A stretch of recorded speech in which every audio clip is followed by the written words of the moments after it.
Y el título es Una voluntad rendida, una voluntad rendida. Y la próxima semana yo estaré ya concluyendo esta serie. Vamos a concluirla con la historia trágica de Jesús, ya para finalizar, para que no se lo pierda, invite a alguien, invite a familia. Y bueno, vamos con este tema número 10. ¿Cómo se llama? Una voluntad rendida. Vamos a hablar de un hombre, la historia trágica de un hombre llamado Naamán. Esta historia la encontramos en el libro de Segundo de Reyes, capítulo 5.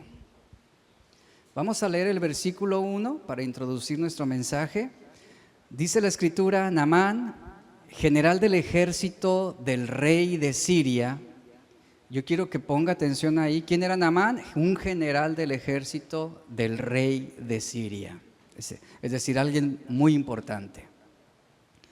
Era un hombre que gozaba de gran prestigio delante de su señor, quien lo tenía en alta estima, pues por medio de él había dado Jehová salvación a Siria.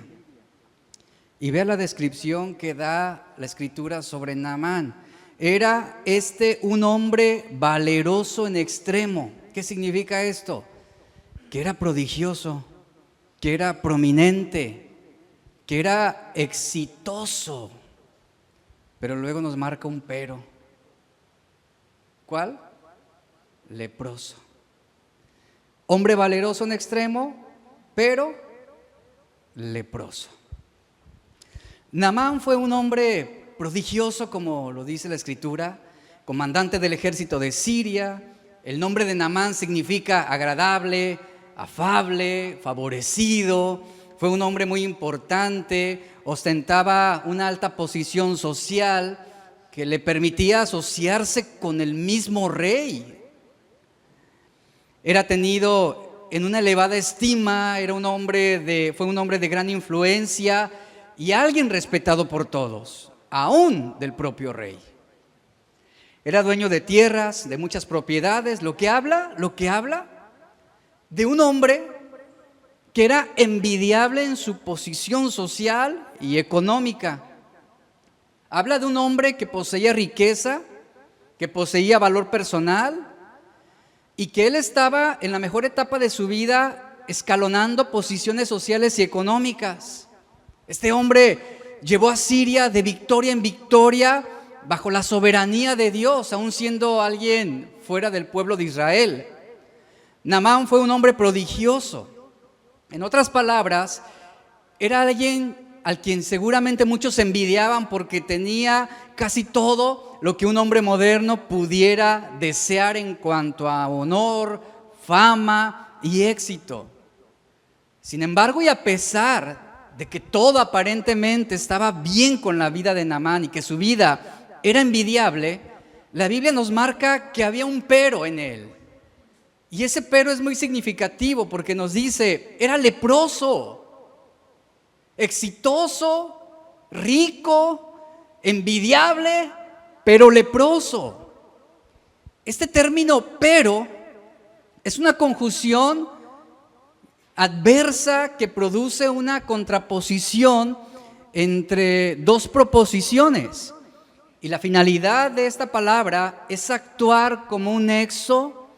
Enlaza oraciones, enlaza ideas, enlaza palabras, y en este caso este pero está actuando como un sustantivo que está siendo empleado para señalar una falla, una debilidad, un defecto, una objeción en Naamán.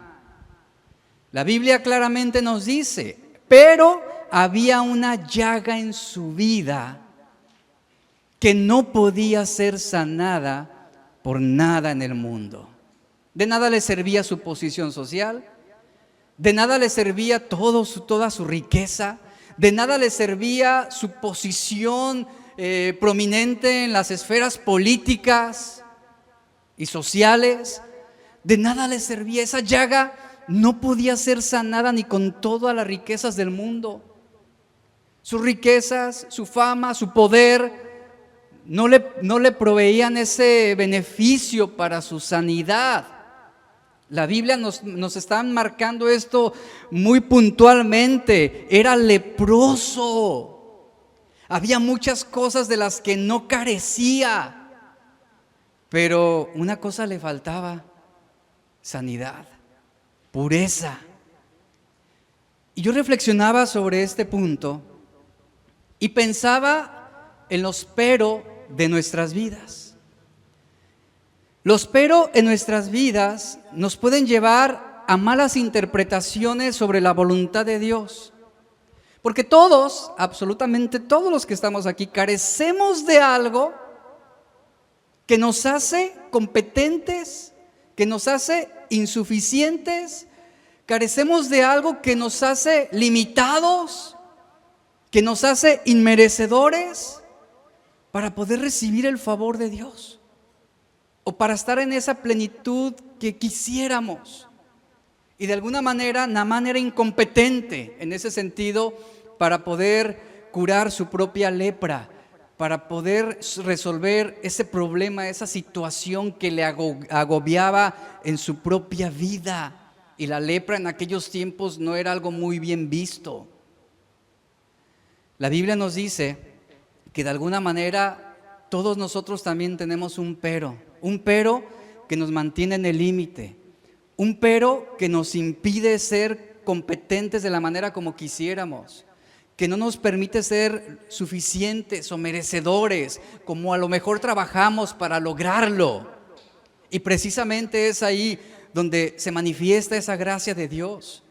Todos tenemos un pero que nos puede limitar a recibir ese don de Dios, o esa misericordia, o ese perdón, o ese favor.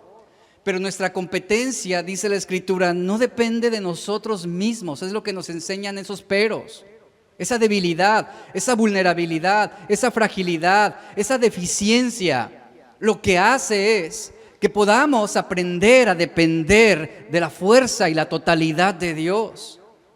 La Biblia dice en 2 Corintios capítulo 3, verso 4 al 6, y tal confianza tenemos mediante Cristo para con Dios.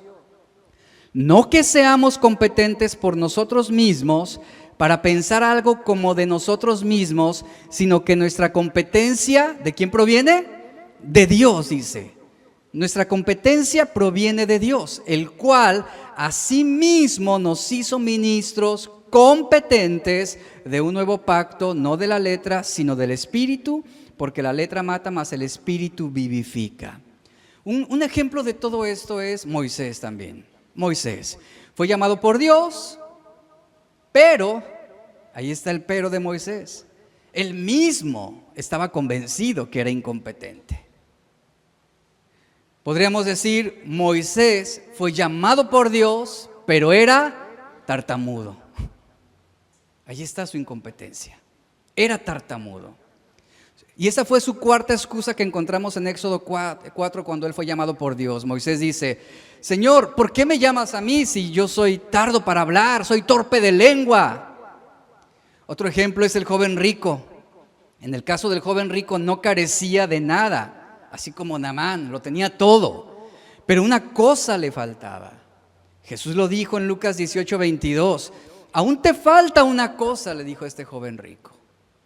Aún te falta una cosa, y le dice: vende todo lo que tienes, dalo a los pobres y tendrás tesoro en el cielo, y ven y después sígueme. Y el joven rico no tuvo la disposición de deshacer, de vender, de poner a Dios en primer lugar por encima de sus bienes, y decidió apartarse del Señor, no lo siguió. Y Naamán era un hombre inmundo, y en ese pero es donde el pecado ejerce dominio, es donde arroja la plaga sobre todo el carácter. Es en ese pero de nuestro carácter donde el pecado gana terreno para desgarrar la poca esperanza en Dios. ¿Por qué habría de contagiarse de lepra a alguien a quien Dios había favorecido? Porque al principio leemos que Dios favoreció a Naamán para obtener la conquista de Siria sobre otras naciones. ¿Por qué habría de contagiarse de lepra a alguien a quien Dios ha favorecido? La Biblia en el Nuevo Testamento nos habla que Pablo tenía un aguijón en la carne. Y escuche, Pablo fue favorecido por Dios. Y Dios mismo permitió ese aguijón en su carne. Y Pablo mismo lo dice.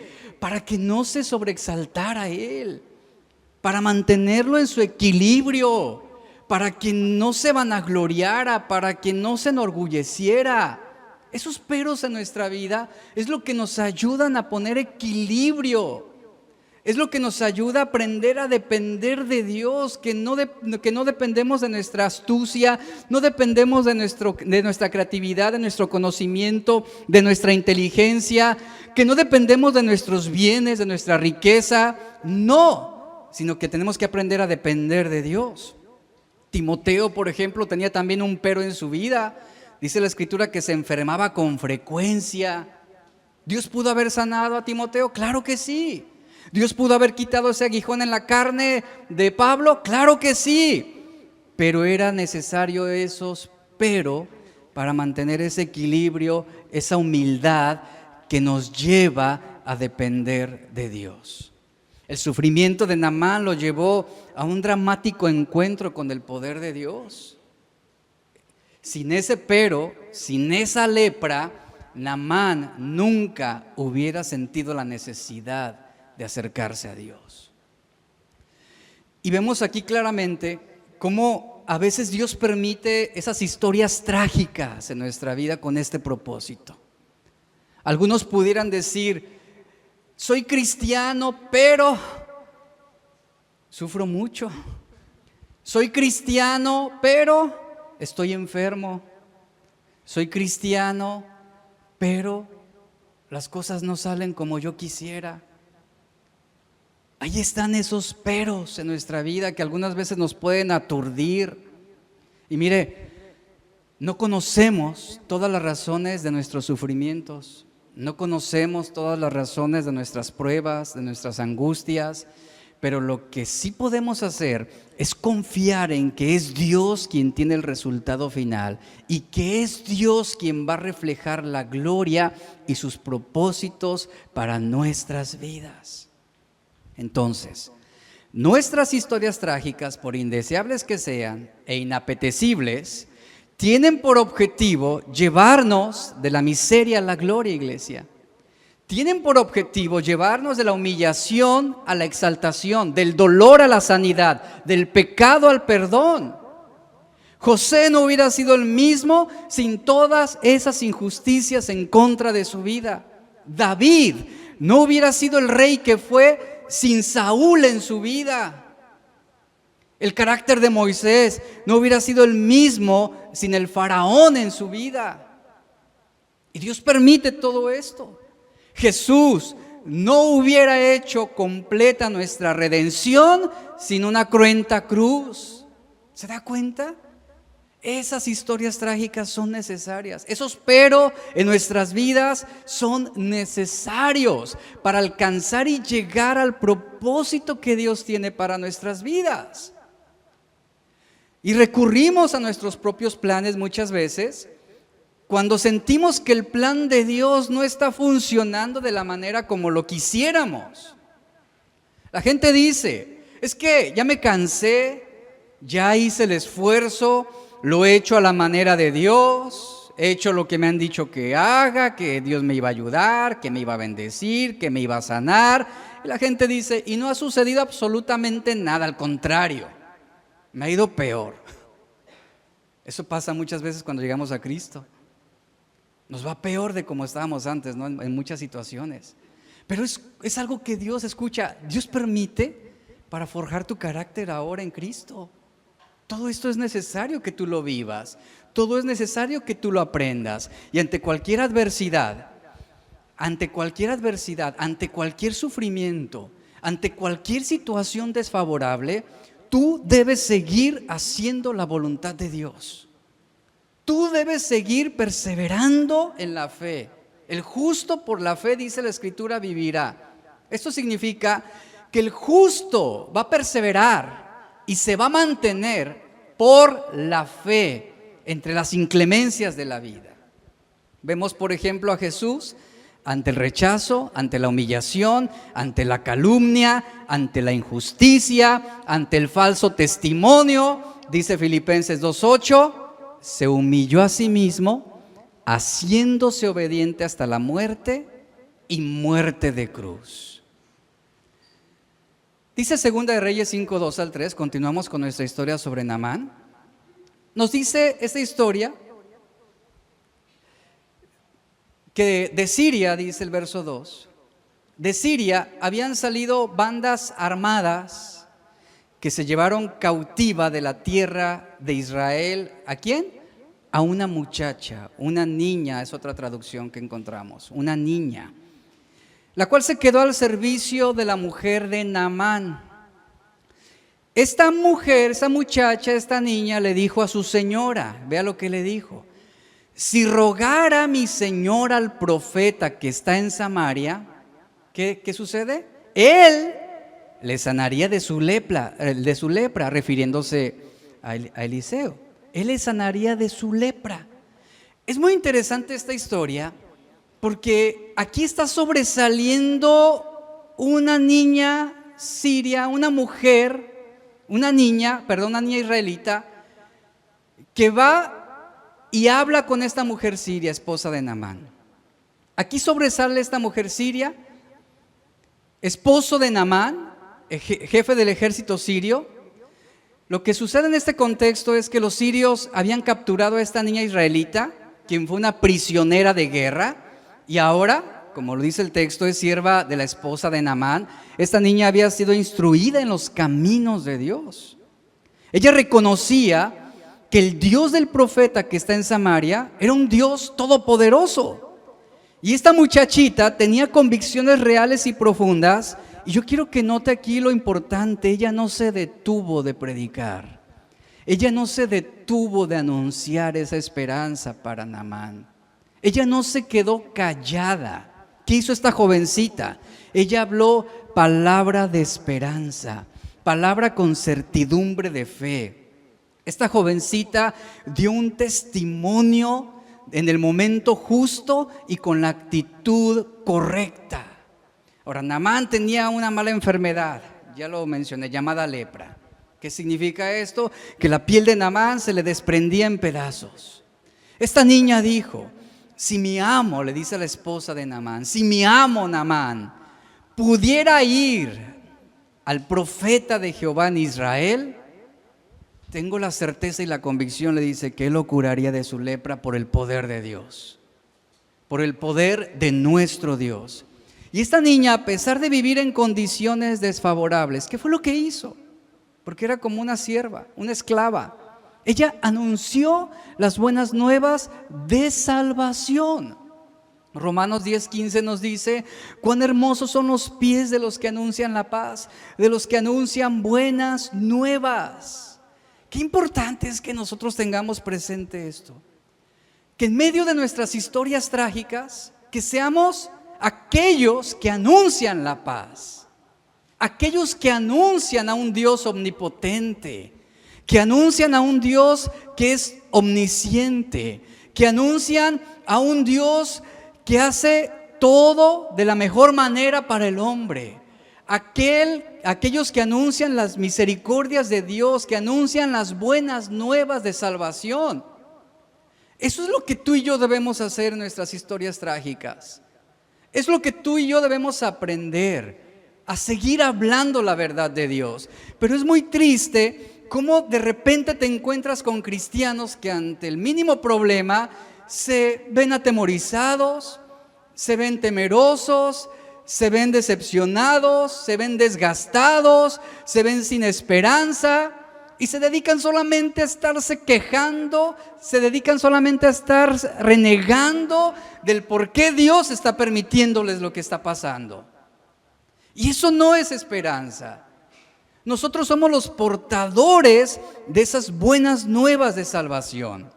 Y esta niña, a pesar de su condición, a pesar de haber sido tomada como una sierva, ella no se quedó callada.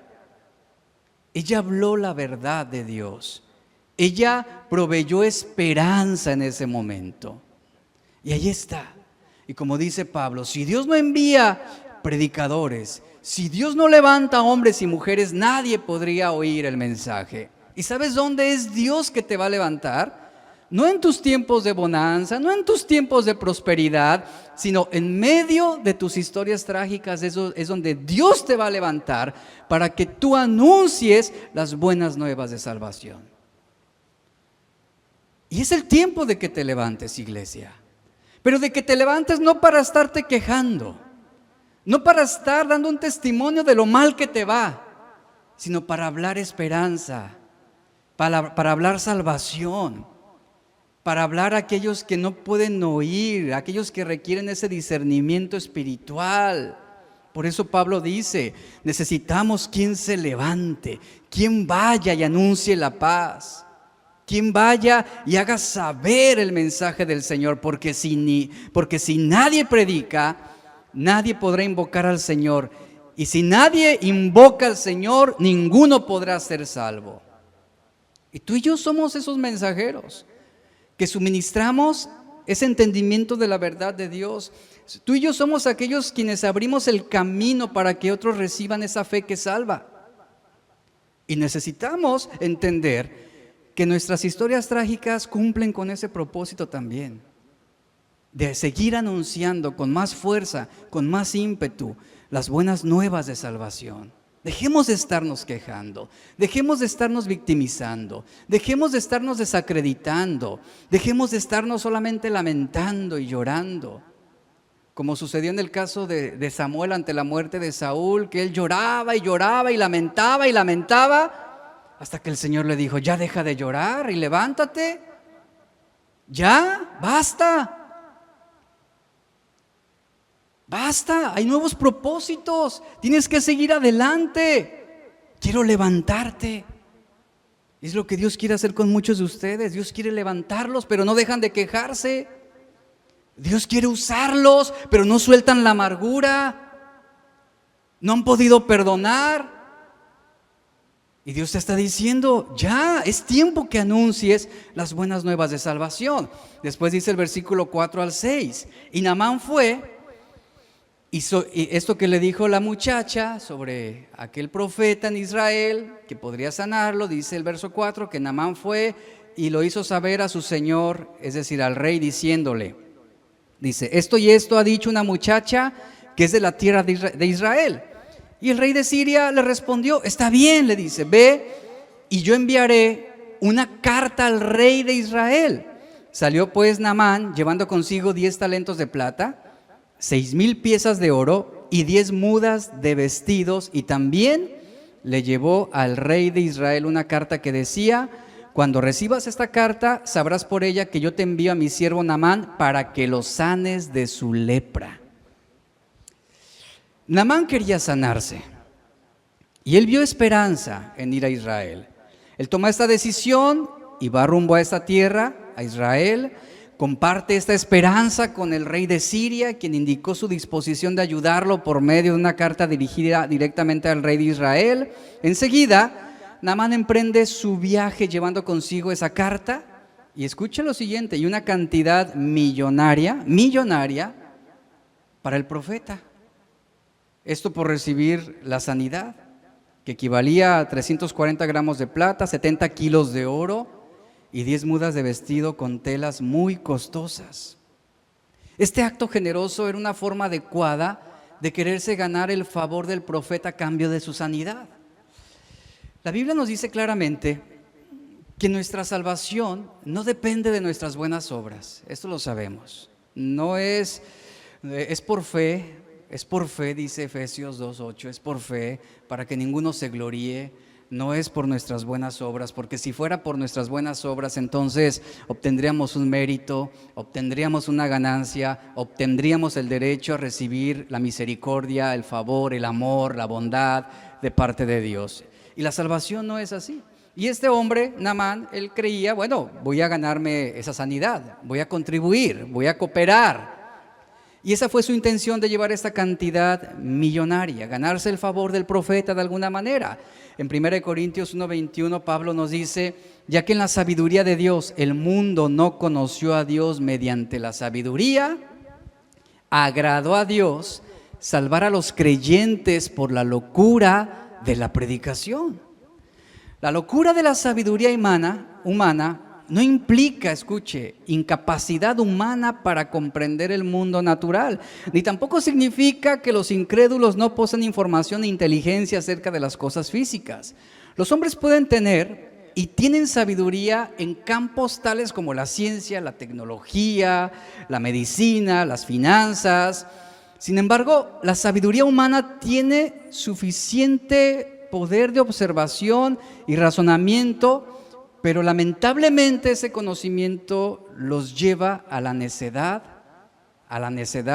de llegar a un punto de rechazar la existencia de Dios. A eso los lleva su propio conocimiento, su propia inteligencia, y lo que la sabiduría humana no alcanza a comprender es la realidad de la dimensión divina espiritual. Los incrédulos pueden entender la realidad externa de la Biblia, de las Escrituras, pero no pueden ver la realidad interna de las Escrituras.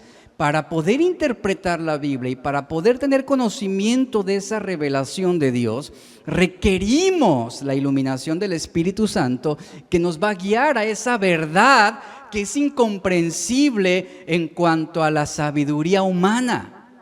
En este caso, Naamán, él estaba dejándose llevar por su sabiduría humana.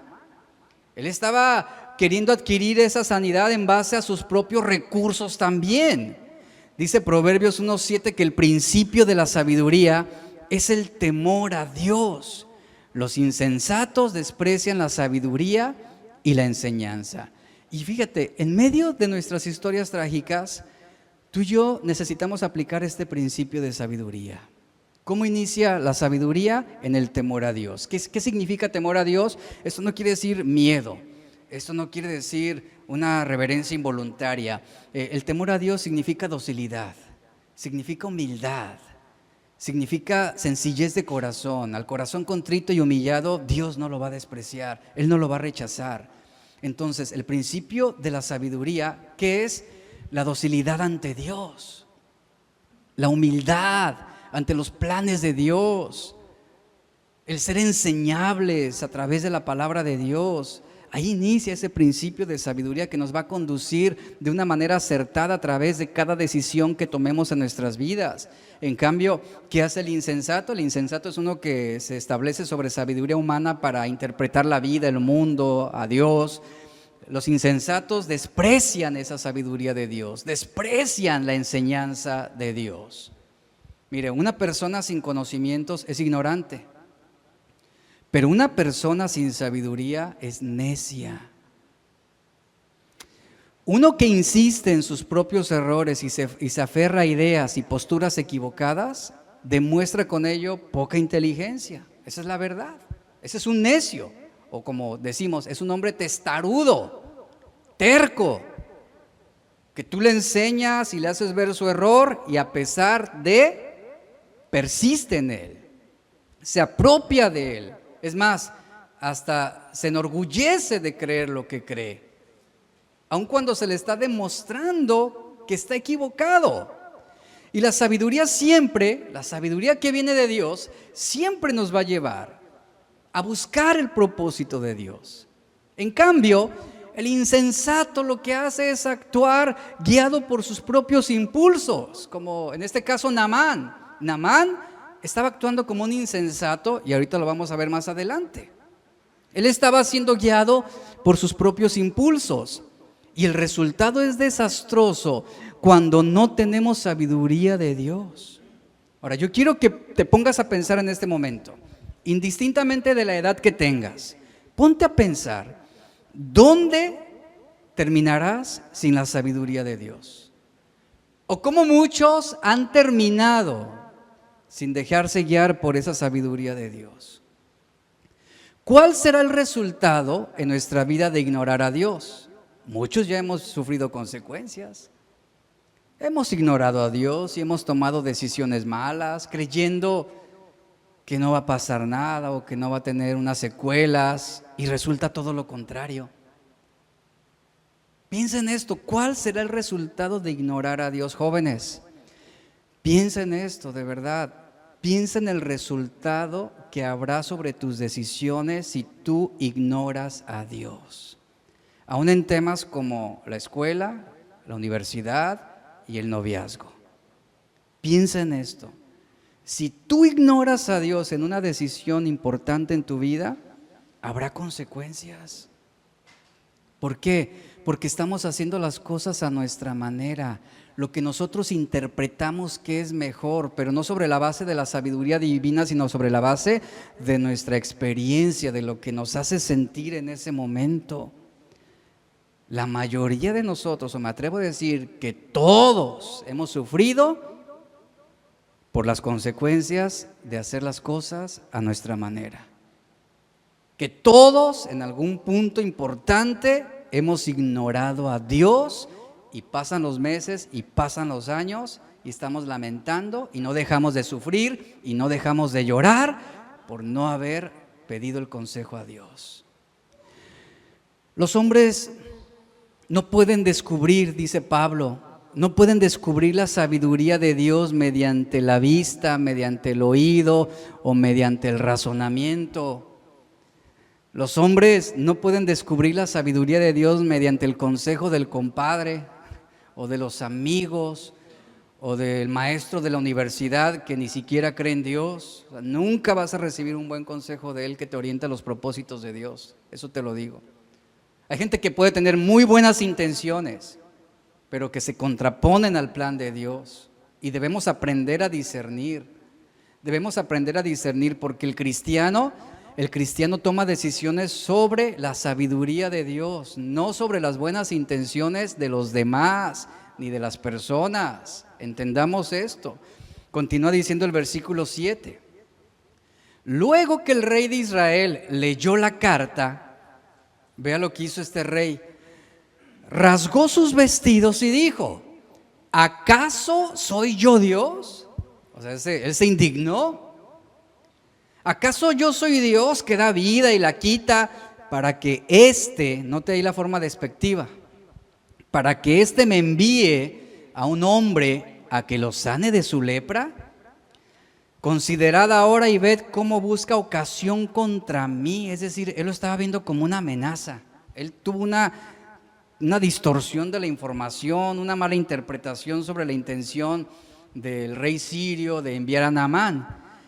Cuando Eliseo, el varón de Dios, oyó que el rey de Israel había rasgado sus vestidos, envió a decir al rey: ¿por qué has rasgado tus vestidos? Es decir, ¿por qué te has indignado de tal manera? Eliseo le dice: que venga a mí y sabrá que hay un profeta en Israel. Es decir, envíalo a mí. El rey de Israel, dice estos textos, se asustó, se indignó, podríamos hablar aquí se desconcertó al recibir una orden de sanidad, y él la interpretó como un acto destinado a provocar una confrontación bélica. O sea, se fue muy allá, ya que la carta no mencionaba a un profeta, atribuía falsas motivaciones al otro, y su mala interpretación consistía en torcer la intención y la motivación benéfica y buena en algo despiadado. Aquí hubo esa mala interpretación. Pero cuando Eliseo se entera acerca del dilema del rey de Israel, él se dispuso como profeta de Dios para servir y para brindar una solución de acuerdo a ¿qué? A la sabiduría de Dios. Ahora, todo este proceso de salvación para Naamán debía comenzar primero con la fe.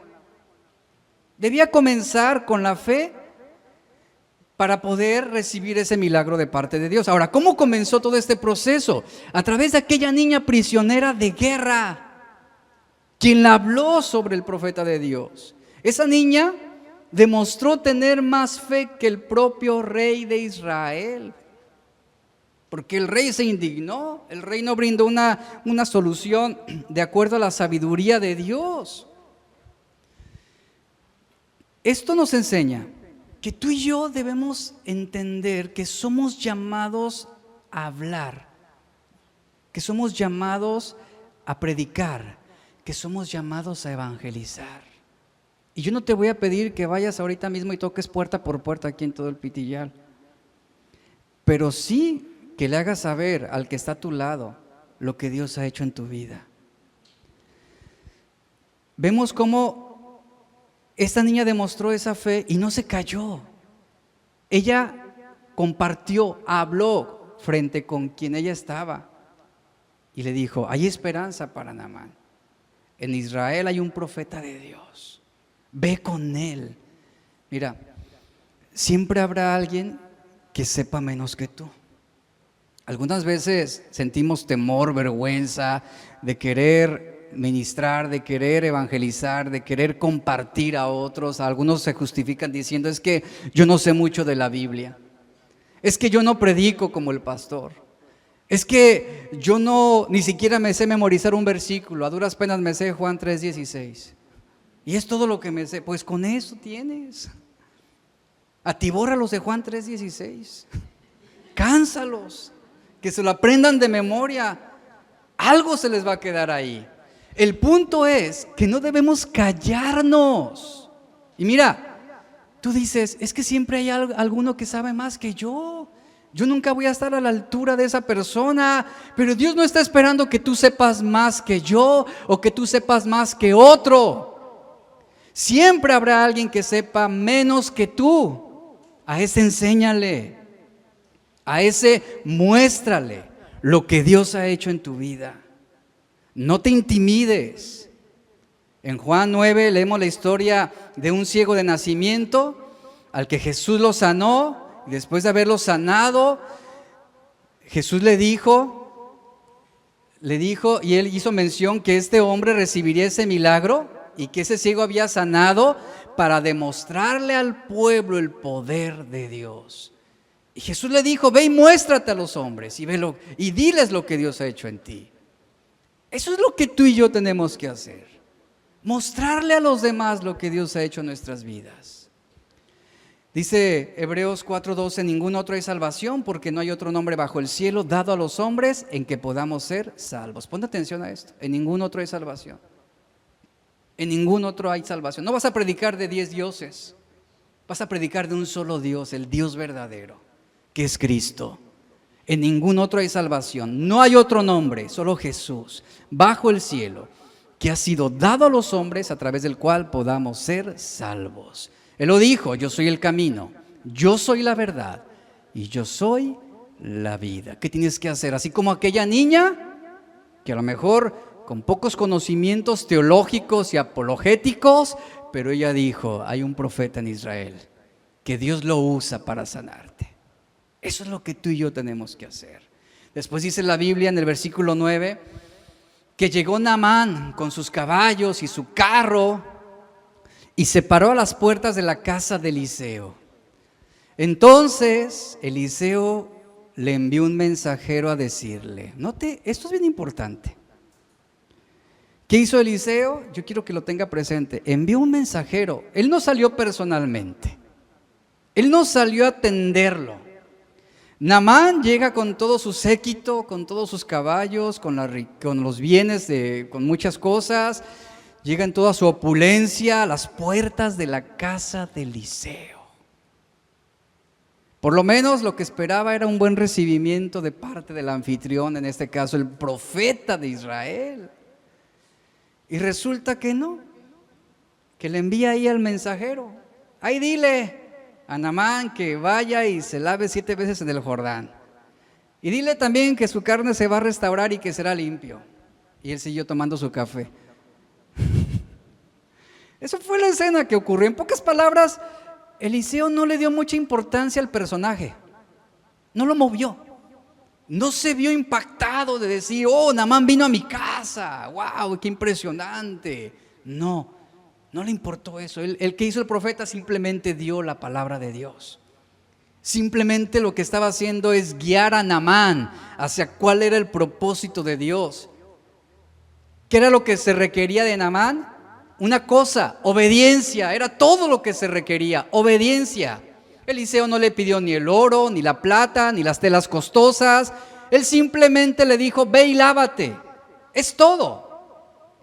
Y vemos cómo el medio de sanidad estaba al alcance de Naamán. Solo requería una cosa: obedecer. Ve y lávate 7 veces en el Jordán, y en el momento en que tú salgas, tu carne se te va a restaurar y serás limpio. Aquí se requería obediencia, yo quiero resaltar esto, se requería obediencia, serás limpio.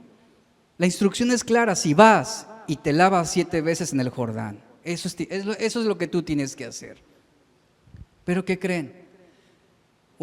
Naamán se molestó porque Eliseo no lo recibió personalmente, y esto, bueno, por algunos motivos. Entre ellos, yo creo, el que Eliseo no quería estorbar la fe de este hombre. Tenía la intención de que Naamán reconociera que fue Dios quien lo sanó. Es decir, aquí no había intervención de hombre. Esta era la enseñanza que Eliseo quería darle a Naamán. Por eso no lo recibió como él esperaba. La intención era que Naamán pusiera su fe en Dios y no en el rey de Israel y no en el profeta de Israel, sino en Dios. Y aquí aprendemos algo bien importante cuando estamos atravesando una historia trágica. Tenemos que aprender a escuchar y obedecer, iglesia. Eso es todo lo que a veces Dios nos demanda en nuestras tragedias. Ve y lávate. Y Dios nos dice, ve y lávate 7 veces en el Jordán. ¿Y qué hacemos nosotros? ¿Qué hacemos? Cuestionamos, objetamos, es que eso es ridículo. ¿Cómo así de fácil? Si ve lo que me hizo, me lastimó, dijo cosas malas de mí, ensució mi reputación, ahora nadie me va a dar trabajo, no me van a contratar. Y empezamos a soltar todo el mugrero que hay en nuestro corazón. Y eso fue lo que hizo Naamán finalmente. Y Dios te está diciendo, ve y perdona. Es todo. Escucha y obedece. ¿Qué se siente cuando alguien calumnia contra ti? Y Dios te dice, ve y lávate. ¿Qué cuando te despiden injustamente de tu trabajo? Ve y lávate. ¿Qué cuando hay una situación de infidelidad en el matrimonio? Ve y lávate y serás limpio. Que ante los problemas de rebelión con los hijos, el Señor te dice, ve y lávate, escucha y obedece. Que cuando todo pareciera ir mal en nuestras vidas, el Señor simplemente nos manda decir, ve y lávate, eso es lo que tienes que hacer. Aquí se está requiriendo obediencia de nuestra parte. Y lo menos, lamentablemente, lo menos que queremos en medio de nuestras historias trágicas es obedecer lo que Dios nos dice. No queremos obedecer. Queremos que las cosas sean a nuestra manera y en el momento en que las querramos. Aquí el profeta le dice a Naamán, ve, lávate, serás limpio. Si vas y te lavas 7 veces en el Jordán, recibirás tu sanidad. Eliseo no lo recibió personalmente porque no quería estorbar su fe. Y vuelvo a repetir esto, escuchar y obedecer, eso es todo. Eso es lo que Dios demanda en tus malos tiempos. Escucha y obedece. ¿Por qué? Porque es Dios quien tiene una salida para nuestras historias trágicas. Pero ¿eso qué demanda? Repito, escuchar y obedecer. Y la obediencia a Dios implica hacer lo que Dios dice, cuando lo dice, cómo lo dice, por cuánto tiempo lo diga. ¿Y tú qué vas a hacer ahí? Tú te vas a mantener obedeciendo hasta que lo que Él dice se haya logrado en ti. Como sucedió con la historia de José. Él se mantuvo obedeciendo a Dios. Él se mantuvo siendo fiel a Dios y se mantuvo obedeciéndolo hasta que la promesa de Dios se cumplió en él y él se convirtió en general de Egipto. Escucha y obedece, iglesia. Dice 1 Corintios 10:13. No os ha sobrevenido ninguna prueba que no sea humana, pero fiel es Dios, que no os dejará ser probados más de lo que podéis resistir, sino que dará también juntamente con la prueba la salida para que podáis soportarla. Déjame explicarte brevemente ese texto. Todos lo conocemos o la mayoría lo hemos escuchado, lo hemos aprendido. Este texto ha sido de mucho aliento para muchos cristianos y en lo personal también. Y Y lo que este texto ha provisto es esperanza. ¿A cuántos de aquí este texto no los ha mantenido con esperanza? Lo leemos y decimos, Señor, yo sé que tú tienes la salida, tú eres fiel. ¿Qué significa que Él es fiel? Que Él no te va a abandonar, que Él no te va a dejar, que Él no va a separarse de ti, que Él no te va a descuidar. Él estará a tu lado. Aunque nosotros seamos infieles, Él va a permanecer fieles. Y mira, muchas de nuestras historias trágicas detonan a causa de nuestra infidelidad a Dios. Y aún así, Dios dice, yo estaré contigo. Todos los días de tu vida hasta el fin del mundo. Estaré contigo, no te voy a abandonar. Tomaste una mala decisión, te equivocaste, hay secuelas, sí, pero estaré contigo. David, homicidio, adulterio. Y aún y con todo esto, Dios fue fiel con David. David lamentó, sufrió, se le murió su hijo a causa de este adulterio. Pero Dios estuvo con él, permaneció con él. Y hasta el día de hoy lo conocemos como un hombre conforme al corazón de Dios. Y aunque tú y yo seamos infieles, Él permanece fiel, como lo dice aquí Pablo en Corintios. Y esa fidelidad de Dios, fíjate a lo que te va a llevar. Te va a llevar a ser probado a un punto en el que no supere tus fuerzas. Ahí está también ese amor de Dios por nosotros. Porque bien podría Dios enviar una prueba para destruirnos, para arruinarnos. Pero aún así el amor de Dios no hace eso. Él nos mira con compasión. Y Él sí permite que seamos probados, pero no más de lo que no podamos resistir. Y lo maravilloso de este texto es que también nos dice que aún y cuando Él permite la prueba, Él también nos va a dar juntamente con la prueba, ¿qué? La salida. Para que podamos soportar, esta palabra soportar significa para que podamos seguir perseverando, para que podamos seguir adelante, para que lejos de desalentarnos, adquiramos más fuerza. Diga el débil, fuerte soy. Diga el pobre, rico soy. Y este texto, entre muchos cristianos también ha sido malinterpretado el obrar de Dios. Ponga atención a esto. En muchos casos ha sido malinterpretado el obrar a Dios en este texto. ¿Por qué? Porque muchos lo leen y asumen que Dios, al leer que Dios nos va a dar la salida, muchos asumen que Dios nos va a tomar como Elías en un carro de fuego y nos va a sacar de la historia trágica. O nos va a sacar, o nos va a evitar el sufrimiento, o la tragedia, o la desgracia. Pero este verso no habla sobre eso. Este verso no está diciendo te voy a extraer, no está diciendo te voy a evitar el sufrimiento. Está diciendo te voy a mostrar la salida. Es muy diferente. Te voy a mostrar la salida. Es lo que habla este versículo. Y muchos malinterpretan el obrar de Dios aquí. Y este verso nos habla de una salida, no de una extracción del problema. Una salida. Y pareciera que entre el punto de la prueba y la salida no hay nada que hacer. Es lo que muchos interpretan. Ok, Dios permite la prueba, está bien, lo voy a enfrentar, pero dice la Biblia que Él me va a dar la salida. Pero espérate, hay un puente ahí entre la prueba y la salida. Hay algo que tú sí tienes que hacer. Y muchos piensan que no. Sí lo hay. ¿Y sabes qué? Dice la Biblia, Dios provee una salida. Pero ¿sabes qué implica esto? Obediencia. Obediencia.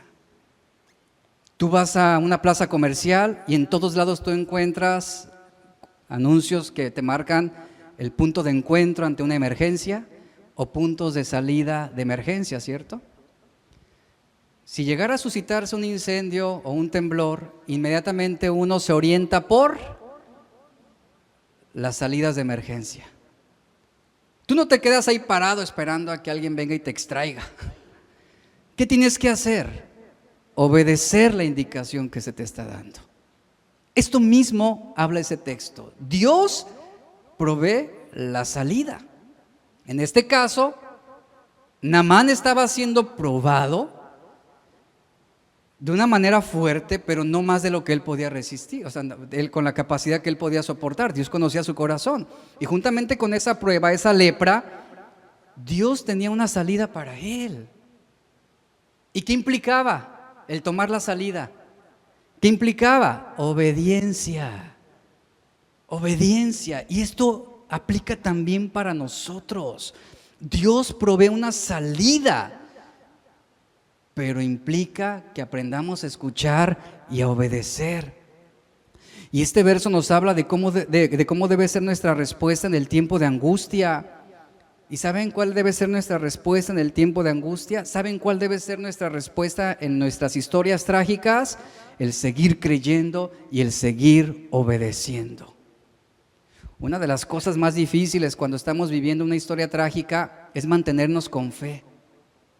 Es difícil a veces creer en lo que Dios quiere hacer. Aún en tu tiempo de aflicción, tú debes mantenerte agradando a Dios. Escucha esto. Aún en tu tiempo de infidelidad o de traición, tú debes mantenerte agradando a Dios. Aún en ese tiempo de calumnia y descrédito de otros, tú debes mantenerte agradando a Dios.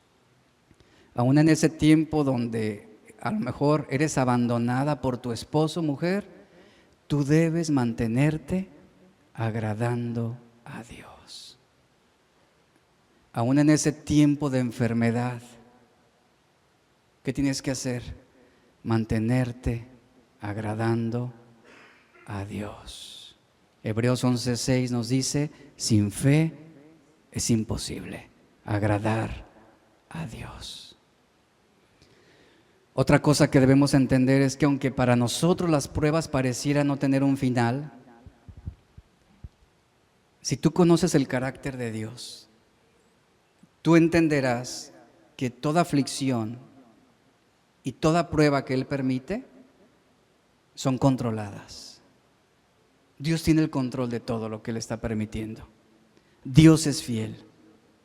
Y su palabra me dice, y Él no va a permitir que yo sea probado más allá de mis fuerzas. Ahora, lo cierto es que ninguno nos sentimos fuertes a la hora de la prueba, porque ignoramos realmente nuestra capacidad de resistencia y de perseverancia. Eso es una realidad. Decimos, es que ya he llegado más allá de mi paciencia. ¿A poco no? O también decimos, es que ya estoy más allá de mis fuerzas. Y todavía le hacemos saber a Dios, es que Señor, ya estoy débil, mira, ya ni como, ya ni duermo, ya llegué al límite, como si a Dios se le hubiera olvidado, ay, ya se me pasó, ya se me está. No, o sea, todavía somos tan ingenuos que, es que mírame Señor, ya estoy bien débil, ya estoy bien flaquito, mira de cómo estoy sobre esta prueba, ya no la soporto más, ya. Mira, lo cierto es que no lo estás, ¿sabías eso? No lo estás, simplemente piensas que lo estás, porque estás subestimando el poder de Dios y también estás subestimando tu fe, porque es Dios quien conoce tus fuerzas más que tú y Él sabe cuánto más puedes aguantar y cuánto no puedes aguantar. Esto aplica con el siguiente ejemplo. Cuando hablamos sobre entrenamientos físicos en deportistas de élite, ellos deben ser puestos en un esfuerzo máximo que exceda sus límites. ¿Con qué propósito? Con el propósito de desarrollar más fuerza, con el propósito de forjar una resistencia, más velocidad y afinar una técnica que ellos mismos piensan que no podrán alcanzar. Y con el esfuerzo acompañado de esa motivación, ellos descubren con el tiempo que sí pudieron ir más allá de sus fuerzas, que sí pudieron ir más allá de su propia capacidad. ¿Quién ha intentado aquí correr, trotar? O sea, 1 kilómetro, o no digamos 1 kilómetro, 100 metros. Dices, no, ya con 100 metros ya quieres quieres ir al médico, quieres ir al doctor, ya quieres incapacitarte, quieres internarte. Tú dices, 100 metros, me bofé, me cansé, no puedo. Piensas en 1 kilómetro y dices, no, es imposible para mí. Pero sabes, conforme tú vas avanzando, se va generando esa resistencia. Así yo comencé hace años, comencé con 100 metros y bueno, terminé con 17 kilómetros trotando, corriendo. Ya hasta ahí llegué, ya no pude más. Pero es eso mismo, generas esa resistencia y tú dices, es que ya no puedo más. No, es que tú sientes que no puedes más. Pero Dios conoce tu fuerza, Dios conoce tu capacidad. ¿Y Él qué hace? A través de cada tragedia, cada historia trágica, Él va preparándote, y ese esfuerzo que tú haces va acompañado de la motivación que viene de Dios, de la fuerza que solamente Dios nos puede dar. Y hay muchos deportistas que a través de su diligencia, de su trabajo, de su esfuerzo, descubrieron que sí pudieron ir más allá de lo que sus fuerzas les permitían. Es necesario poner presión para generar más fuerza. Ese es el propósito de las historias trágicas. ¿Y qué es lo que va a hacer Dios? Tú dices que no puedes y Dios dice, sí puedes. Y ahí te va un poco de presión. Y el punto de esa presión no es destruirte, no es desalentarte, no es arruinarte, no es aplastarte. Esa presión que Dios pone tiene el propósito de generar más fuerza en ti, más resistencia, más velocidad, más fe. Esto es lo que Dios hace con nosotros. Pone presión sobre nuestras vidas, pero ¿sabes algo? Es una presión controlada. Eso es lo que Dios hace. Controla esas angustias, esas pruebas. Eso es lo que Dios hace. Entonces, nunca será más de lo que no puedas aguantar. Nunca. ¿Por qué? Debemos entender lo siguiente: Dios provee la salida. ¿Qué significa esto? Dios está ahí, Él nunca falla. ¿Cuál es el camino de salida? ¿Sabes cuál es el camino de salida? La obediencia a su palabra, el hacer su voluntad. El camino de salida es la dependencia de Dios, la disciplina. Es eso. A través de todo el Antiguo Testamento, los héroes y heroínas de la fe nos han enseñado que en la hora de la prueba se requiere perseverancia y dependencia de Dios. Lee Hebreos 11, habla precisamente de todo esto. Porque donde terminan tus fuerzas, dice una frase, comienzan las de Dios. Y a eso Dios quiere llevarnos, a ese punto donde nuestra fuerza termine, para que ahora sí Dios pueda manifestarse y que Dios pueda fortalecerte. Tenemos que vaciarnos para ser llenos de Él. Isaías 41:10 nos dice, no temas, yo estoy contigo. No te angusties porque yo soy tu Dios. ¿Qué dice? Te fortaleceré y te ayudaré. Te sostendré con mi diestra victoriosa. Nota que aquí nunca dice, te voy a extraer de los problemas. Voy a evitarte que sufras. Voy a evitar que calumnien contra ti. Voy a evitar que digan cosas malas de ti. Eso es inevitable. Voy a evitarte que te enfermes. Eso no dice. Dice, yo te voy a fortalecer y yo te voy a ayudar. Yo estoy contigo y te voy a sostener. ¿Cuántos le dan gracias a Dios por esto? Te voy a sostener. Isaías 40:31, aquí está la imagen. Los que confían en el Señor. ¿Qué implica esa confianza en el Señor? Obediencia. Renovarán sus fuerzas. ¿Cómo? Pero si ya estoy muy cansado. Serán renovadas tus fuerzas y volarán como las águilas, correrán y no se fatigarán, caminarán y no se cansarán. Tú piensas que no puedes soportar más. Tú piensas que no tienes fuerzas para seguir adelante. Pero es Dios quien te fortalece. Salmo 46:1. Dios es nuestro amparo y fortaleza, nuestro pronto auxilio en las tribulaciones. Cuando pasamos el tiempo de la prueba, nunca descubriremos que nos haya sido quitada. ¿Sabías eso? Tú estás pasando por algo malo y tú dices, Señor, quítame ya este problema de encima. Quítame ya de esta situación. Y no la quita. Pasa el tiempo y Dios está trabajando en tu corazón. Dios está trabajando. Y la verdad, y lo acabo de comprobar, nunca descubres el momento preciso, el día, la hora en el que te fue quitada la prueba. ¿Qué sucede? Sino que ya te hiciste más fuerte, ya tomaste un carácter más firme en el Señor, y eso que antes te debilitaba y te atemorizaba, ahora no. Ahora no. ¿Por qué? Porque estás anclado en Cristo. Y es bien importante esto. En realidad es Dios, repito, no nos quita de la aflicción como tal, más bien conforme recibimos su fuerza, descubrimos que aunque no se nos haya sido quitado el problema, experimentamos una paz y un control de Dios que nos hace perseverar a través de cualquier situación. Y lo que era imposible para nosotros, Dios lo hace posible. Él mismo es el camino de salida. Es por eso que Él nos pone presiones y pruebas, y debemos alegrarnos en nuestras historias trágicas. Dice la historia que al llegar Naamán a la casa de Eliseo, como lo leímos, pues no fue recibido. Él se sintió como despreciado, rechazado. La orden de Eliseo fue que vaya y se lave, que se sumerja 7 veces en el río Jordán. Pregunto lo siguiente, ¿esto eran instrucciones difíciles de entender o de hacer? No, la verdad no. Eran instrucciones muy fáciles. Sin embargo, esto demostró claramente que Naamán no tenía docilidad, que Naamán no era enseñable, que él no pudo ser obediente al gran poder de Dios.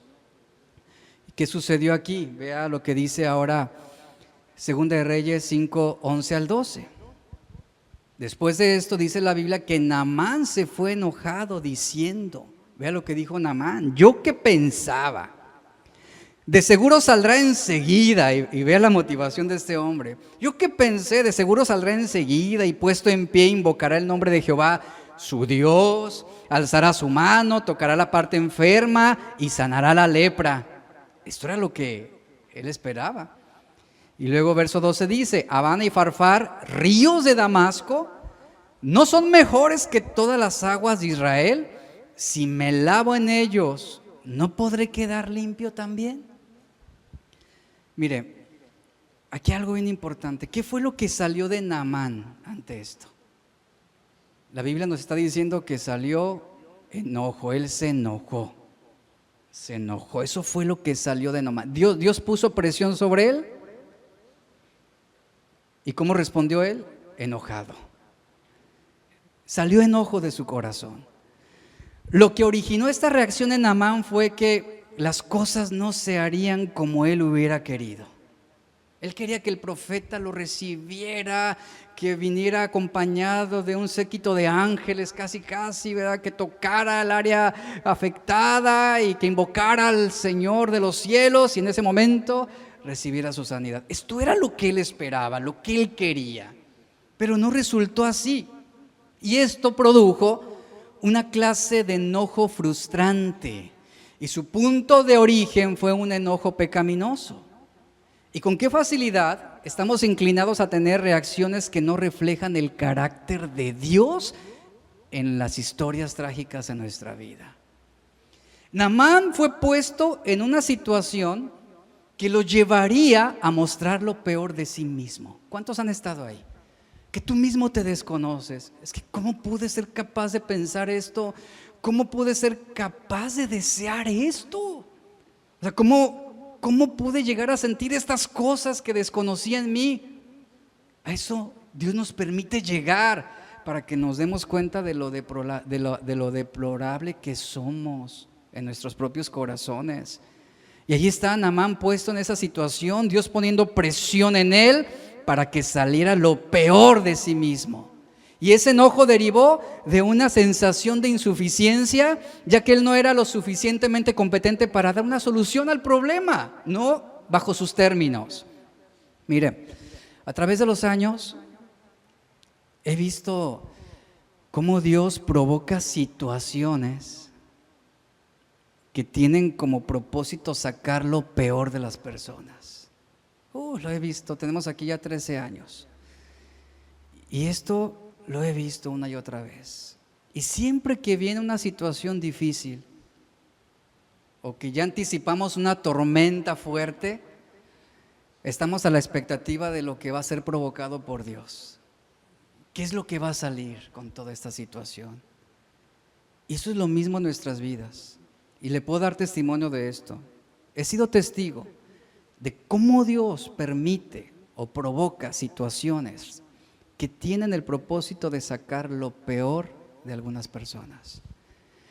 Y no es hasta que Dios nos lleva al límite que podemos conocer realmente quiénes somos.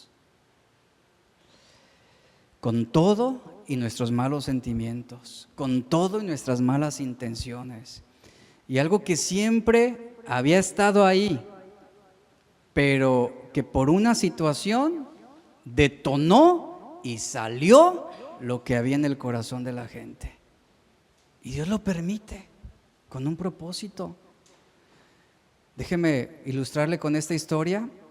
Un profesor estaba preparándose para dar una conferencia y decide llevar una naranja al escenario como una exposición para su clase. Durante la clase, dice, el profesor comenzó a interactuar con un alumno brillante que estaba sentado en primera fila y le dijo: si yo exprimiera esta naranja tan fuerte como pudiera, ¿qué podría salir? Él mira al profesor como si estuviera un poco loco y le dice este estudiante: pues jugo, le dice, por supuesto. Le pregunta: ¿crees que jugo de manzana podría salir de ella? Pregunta el profesor. El estudiante responde: obviamente no. ¿Y jugo de toronja? Tampoco. Pregunta el profesor: ¿qué saldría de ella? Pues jugo de naranja. Como dicen los muchachos, obvio, obviamente, le dice. Pregunta: ¿por qué? ¿Por qué cuando exprimo la naranja sale jugo de naranja? Y el estudiante responde: bueno, es una naranja y eso es lo que hay dentro de ella. Y el profesor asiente con la cabeza y le dice: ahora vamos a suponer que esta naranja no es una naranja, sino que es tu corazón. Y Dios te aprieta y pone presión sobre ti, algo que te ofende, algo que te hace sentir menospreciado, un insulto, una mentira, un chisme, algo que alguien dice que no te gustó, una mala crítica. Ahí están apretándote. ¿Qué va a salir de ti? Pregunta. ¿Qué es lo que va a salir de ti? Muchas veces sale ira, sale enojo, sale odio, sale amargura, resentimiento, salen deseos de venganza, salen blasfemias, salen chismes. Pregunto: ¿por qué sale eso de ti? Porque eso es lo que hay en tu corazón, y de la abundancia del corazón viene la presión. Eso es lo que va a hablar tu boca. ¿Qué salió de Naamán? Enojo. Eso fue lo que salió de él, porque eso es lo que había dentro de él. Y yo te pregunto, iglesia, ¿qué sale de ti cuando Dios comienza a hacer presión en tu vida? Naamán respondió repulsivamente a una instrucción que le estaba dando esperanza, y por la soberbia de su corazón y por los falsos conceptos de Dios que tenía, él fue que terminó enojado. Dice Isaías 2:11: la altivez de los ojos del hombre será abatida y la soberbia de los hombres será humillada. Isaías 13:11: abatiré la altivez de los fuertes. Termino con el versículo 13 y 14, dice: mas sus criados se le acercaron y le hablaron diciendo: Padre mío, si el profeta te mandara alguna gran cosa, ¿no la harías? ¿Cuánto más diciéndote lávate y serás limpio? Él entonces descendió. Fíjense hasta qué punto, ya se dio. Descendió y se zambulló 7 veces en el Jordán, conforme a la palabra del varón de Dios, y su carne se volvió como la carne de un niño y quedó limpio. Nota aquí lo siguiente: cedió su voluntad, rindió su voluntad, se humilló. Ahí está claramente. Ahora un Naamán quebrantado, que estaba poniendo su fe en Dios para salvación y sanidad. La fe que no conduce a una convicción sobre Cristo como Salvador es una fe muerta. Y Naamán aquí estaba ahora demostrando su fe. Era algo humillante para él hacer esto, era algo insensato, pero su voluntad cedió, se humilló y descendió con el propósito de obedecer a Dios ante algo que para él parecía una locura. Estuvo dispuesto a humillarse, tuvo que renunciar a su altivez para recibir el favor de Dios. Escucha, las historias trágicas también nos llevan a esto. El salmista decía: bueno me es haber sido humillado. Esto es lo que nos enseña. Tú tienes que estar dispuesto a humillarte, a renunciar a tu altivez para recibir la pureza y la sanidad de Dios en tu corazón. Y dice el versículo 15: y volvió al varón de Dios, él y toda su compañía, y se puso delante de él y dijo: he aquí, ahora conozco que no hay Dios en toda la tierra, sino en Israel. Te ruego que recibas algún presente de tu siervo. ¿Cuál fue la respuesta de este hombre? Ahora él estaba reconociendo a Dios. Esto me recuerda a la historia de Nabucodonosor, que después de haber vivido como bestia durante 7 años, cuando él se vuelve sobrio, él reconoce ahora a Dios como el Dios omnipotente. Esto mismo sucedió con Naamán. Tus historias trágicas, cuando son guiadas por la voluntad de Dios, te tienen que llevar a este punto. A un punto en el que tú reconozcas que no hay Dios como nuestro Dios en toda la tierra. Donde al final tú puedas glorificarlo, donde al final de ese problema, esa situación, tú puedas levantar tus manos y decirle: Señor, te alabo porque tú eres fiel, porque tú eres santo. La Biblia nos dice: demos gracias a Dios en todas las cosas, en todas las cosas. Aprende a escuchar y a obedecer a Dios. Y que cuando estés pasando por una historia trágica, lo menos que se espera de nosotros es que sigamos agradando a Dios. Póngase de pie, iglesia. Vamos a ponernos de pie.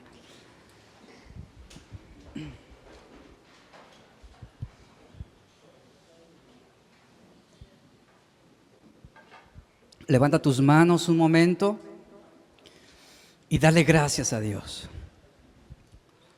Yo quiero invitarte a que en este momento tú pongas tu historia trágica en las manos de Dios. Él no pondrá sobre ti una prueba, un problema, una calumnia o un ataque contra ti que tú no puedas soportar. Él lo dispone con el propósito de forjar en ti un mejor carácter, de incrementar tu fuerza, tu resistencia. Los propósitos de Dios son buenos y son mejores de lo que pensamos. Los pensamientos de Dios no son nuestros pensamientos. Los caminos de Dios son distantes de nuestros caminos. Y la manera en la cual Dios obra está muy alejada de nuestro concepto de cómo quisiéramos que Él lo hiciera. Pero en este momento el Señor te está diciendo: ve y lávate, sumérgete 7 veces y al salir serás sanado de tu lepra.